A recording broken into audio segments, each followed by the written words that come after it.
Auteur d'une magnifique performance lors de la danse rythmique, synonyme de record du monde sur ce format court, le couple français occupe la tête du concours de danse sur glace avant le libre de lundi, à partir de 2h15.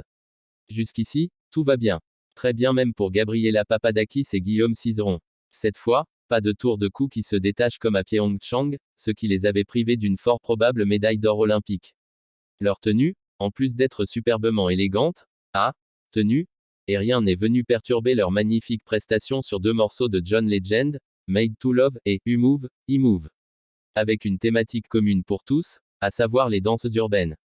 Que le couple français a parfaitement su faire sienne, tout au long d'une chorégraphie d'une énergie folle, avec des mouvements de bras d'une vitesse ahurissante et des difficultés techniques étourdissantes.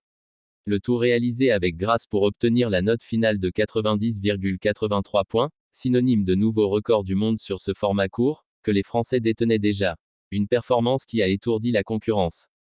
À commencer par les champions du monde en titre, les Russes Victoria Sinitsina et Nikita Katsalapov, les derniers, et seuls à avoir battu le couple français lors du championnat d'Europe 2020 depuis Pyeongchang. Mais ce samedi, dans la patinoire de Pékin, ils ont dû s'avouer vaincus. Malgré un excellent programme, ils n'ont été crédités que d'une note de 88,85, à la fois inférieure sur le plan technique et artistique. L'expression de leur visage au moment de découvrir leur note en disait plus long que des mots sur leur désarroi du moment, et le sentiment que, peut-être, leur venait déjà de leur passer sous le nez. Aucun des autres couples qui suivront ne viendra menacer le leadership du duo Papadakis-Cizeron, ni même s'immiscer entre eux et leurs dauphins russes. Et l'écart entre le couple français et les troisièmes, les Américains Madison Bell et Zachary Donohue, s'avère déjà très confortable, plus de 3,5 points.